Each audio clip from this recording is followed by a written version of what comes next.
que lamb dañ koy tëgg di ko way yaa ngi dégg loolu mënta ñàkk mais kon boo leen bëggee dégg dëgg moom mooy production nag boo leen gisee sama ginnaaw mu ngi ànd ak général business bu Njaay production wala bu Fallou Njaay ñoom ñoo ko jàppale ci suñu yaakaar naa tamit gis nañ Kewel Info loolu tamit defe naa ba tey ci la bokk defe naa nag loolu jaagul ndax yaakaar naa lu Fallou nekk mbay du nga kon defe naa foofu may jógee Fallou ñëw jàppale ko ci xelam ak dooleem ak xalaatam ak alalam defe naa loolu xel da koy nangu kon Fallou Ndiaye mention spéciale à toi sa diggante mbay parce que mbay suñu doom bu ko jàppale muy nga jàppale yàlla na yàlla dëggal seen diggante encore une fois kon yaakaar naa ne comme ni ma ko doon waxee sànq rek mbër yi tey gars yi ñoo ne ma na gaaw parce que heure lañ ci la ñuy dox effectivement ci heure la ñuy dox voilà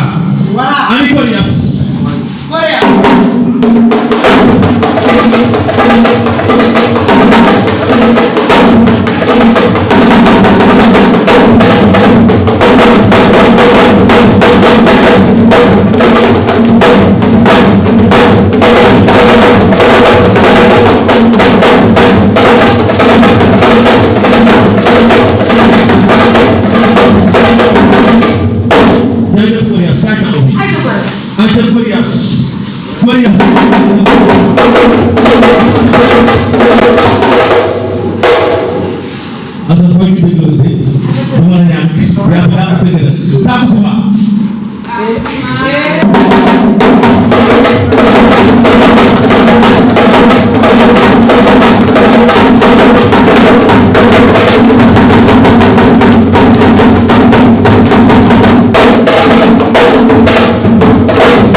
deux victoires Sakho bëgg naa. maa ngi siyaar ba. Badia Sakho xoolal ñi mu nekk si salle bi yëpp. am na ñu ne àndal tamit ci benn baykat bu góor bu mu mos a defee dinaa leen. kii taxaw mooy ñoom sax. waaye dafa laa jóg. waaye dafa ko war a taxaw. da nga lay commencé. daa am suñu mën a rek moo tax ma jël kii mais kii bu ma ko. Thiatou Yaram la jógee. Thiatou Yaram bu fekkee daa war a bëri mu daa commencé da laa bëri. léegi moo tax ma ko contrat mais lan moo tax nga ko da nga sofër camion daa amul sofër camion daa tere kan daa amul mu toog moo pare donc seen naa ko taxawaat loolu laa ko yow yaa mun kii maa ngi muy laajte nag du woo Coriace seen naa yi maa ngi xam nga wër maa la bëgg suuf sax ma wax xam nga donc seen ko wax loolu dégg nga li wax wax na ko doy ma dama am ñoo xam tey jii waaw bu ñu wax waaw dama bokk ci mais naa di da yaakaar ba wax ak kii yëpp sama bi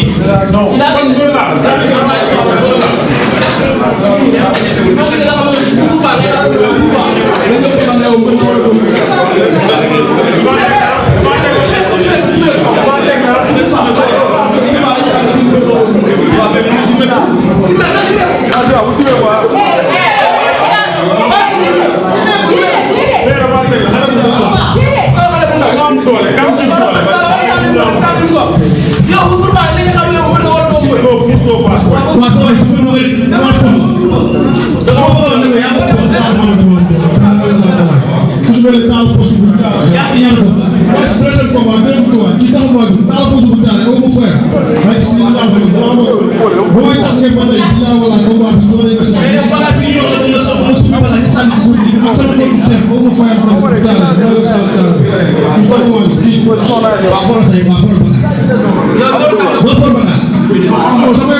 subaa nag dañuy xam ne mbër la wala doo mbër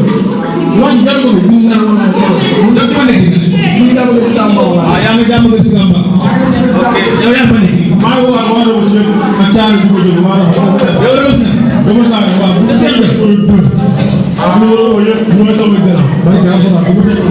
am na solo naa ma bu ko tax du mu jël numéro daa ko fi parce que c'est naa ma xam bu ma tëddee kon nag bu ma tëddee kon nag faale moom la xam boko lu xam mooy kon naa la xam boko am na ko xam boko waa mais sama tur waaw mais ko dama ci ñëw mais dama wax daal li ma koy wax waa nekk waa léegi tàmm wax wax am parce que jàmm ak salaam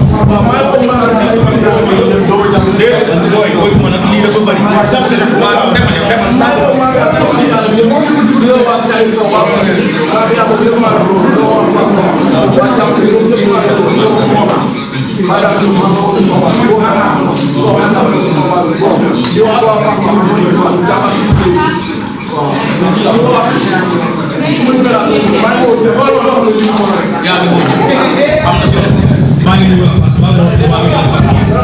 moom saako ciment nee na mu ngi woo CFA business Colobane ak Ngumba ak Faye Paradise ak ki nga xam ne moom mooy Cheikh Diakhaté ak Bas ak Kale ak Moustapha Parabis voilà ak Abdou Sarr wala noonu Talla saako ciment bi Talla Boroxam wala Talla Talla Parabis Parabis nga nekkal Baye Mass ak Marème Kouti ak Say ak Siga Say ak Siga sama ñaareel bi waaw amoo fa ñaareel yow naa yor dafa ñaar waaw amul ragal mais foofu lu la wax defal ba ci Seydina Mohamed waaw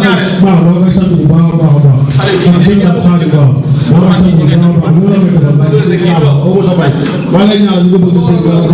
am na solo yaakaar naa yaa ngi moom sa ñaareel ak kan ak waaw Say Siga ak Abdou Diouf ak kan Madi Awa Diouf waaw voilà boobu ñu ak nan ñàkkul xaw ma nan ma ñàkkul dër voilà ak dugub ma dër ak ki nga xam ne moom mooy nan Diouf nar de bës wala Cheikh Diaw de bës Cheikh Diaw voilà entraîneur ak waa Thiaba Gueye am na solo saako waaw lu muy wax sama ma fi am ndax bu su mel nokki ba ñu ba fi am maa ngi wax ci combat bi ko ko fayam dina wala kala am na solo saako ñu wax sama benn jigéen ma dem koy jaw sama xarit ma koy jaw ak saako jàll ci combat bi la wax pay ñaay ko ñu jàpp ci ko jàppal ci kessa la 24 bi sam kii la ba ñu ko ko tabi wala bàyyi sa camion yi saako am sa kay